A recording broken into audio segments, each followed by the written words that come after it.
Crispy onion rings ಹೇಗೆ ಮಾಡೋದು ಅಂತ ನೋಡೋಣ ಬನ್ನಿ. ಅರ್ಧ ಕಪ್ಪು ಕಡಲೆ ಹಸಿಟ್ಟು, 1/4 ಕಪ್ ಕಾರ್ನ್ಫ್ಲೋರ್, ರುಚಿಗೆ ತಕ್ಕಷ್ಟು ಉಪ್ಪು, ಅರ್ಧ ಟೇಬಲ್ ಸ್ಪೂನ್ ಖಾರ, ಅರಿಶಿನ, ಸ್ವಲ್ಪ chaat masala, 2 tablespoon red chilli sauce, ಸ್ವಲ್ಪ ನೀರು ಕನ್ಸಿಸ್ಟೆನ್ಸಿ ನೋಡ್ಕೊಂಡು ಹಾಕ್ಕೊಳ್ಳಿ. ಬ್ಯಾಟರ್ ಸ್ವಲ್ಪ ಮೀಡಿಯಮ್ ತಿಕ್ಕಾಗಿ ಇರಬೇಕು. ಚೆನ್ನಾಗಿ ಮಿಕ್ಸ್ ಮಾಡ್ಕೊಳ್ಳಿ.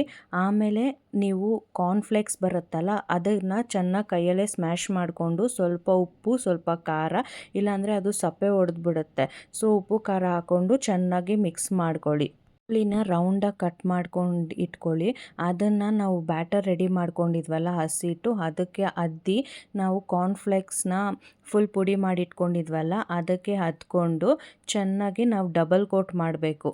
ಡಬಲ್ ಕೋಟ್ ಅಂದರೆ ಒಂದು ಸತಿ ಹಸಿಟ್ಟಲ್ಲಿ ಅದ್ದಿ ತಿರ್ಗಾ ಕಾರ್ನ್ಫ್ಲೇಕ್ಸಲ್ಲಿ ಅದ್ಬಿಟ್ಟು ತಿರ್ಗಾ ನಾವು ಹಸಿಟ್ಟಲ್ಲಿ ಹದ್ಕೊಂಡು ಅದನ್ನು ತಿರ್ಗಾ ಕಾರ್ನ್ಫ್ಲೇಕ್ಸ್ಗೆ ಹಾಕ್ಕೊಂಡು ಚೆನ್ನಾಗಿ ಮಿಕ್ಸ್ ಮಾಡ್ಕೊಳ್ಳಿ. ಅಂದರೆ ನಾವು ಯಾವ ಥರ ತೋರಿಸಿದ್ದೀವೋ ಅದೇ ಥರ ಪ್ರೊಸೀಜರಲ್ಲಿ ಮಾಡ್ಕೊಳ್ಳಿ. ಆವಾಗ ಕೋಟಿಂಗ್ ಚೆನ್ನಾಗಿ ಕೂತ್ಕೊಳ್ಳುತ್ತೆ, ಪ್ಲಸ್ ಕ್ರಿಸ್ಪಿನೂ ಬರುತ್ತೆ. ಇಲ್ಲಾಂದರೆ ಸ್ವಲ್ಪ ಕ್ರಿಸ್ಪಿನೆಸ್ ಕಡಿಮೆ ಇರುತ್ತೆ. ಅದಕ್ಕೋಸ್ಕರ ನಾವು ಯಾವ ಥರ ತೋರಿಸಿದ್ದೀವೋ ಡಬಲ್ ಕೋಟಿಂಗ್ ಅದೇ ಥರ ಪ್ರೊಸೀಜರಲ್ಲಿ ಮಾಡ್ಕೊಳ್ಳಿ. ಎಣ್ಣೆ ಕಾಯಕ್ಕೆ ಇಟ್ಟಿರ್ತೀರ, ಅದಕ್ಕೆ ಈ ಕೋಟ್ ಮಾಡಿರೋ ಆನಿಯನ್ ರಿಂಗ್ಸ್ನ ಹಾಕ್ಕೊಂಡು ಚೆನ್ನಾಗಿ ಬೇಯಿಸ್ಕೊಳ್ಳಿ. ಎರಡು ಕಡೆನೂ ಕರೆಕ್ಟಾಗಿ ಬೇಯಿಸ್ಕೊಬೇಕು. ಜಾಸ್ತಿ ಬ್ರೌನ್ ಆಗೋಕ್ಕೆ ಬಿಡಬೇಡಿ, ಸೀದೋಗಕ್ಕೆ ಬಿಡಬೇಡಿ. ನೀವು ಅದು ಕಲರ್ ಚೇಂಜ್ ಆಗ್ತಾ ಇದ್ದಂಗೆ ತೆಗೆದಿಟ್ಕೊಂಡ್ಬಿಡಿ.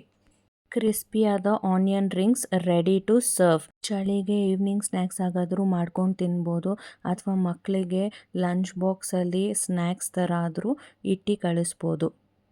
ನೀವು ಟ್ರೈ ಮಾಡಿ ಕಮೆಂಟ್ ಸೆಕ್ಷನಲ್ಲಿ ಹೇಗಿತ್ತು ಅಂತ ಹೇಳಿ. Take care friends. See you in the next video.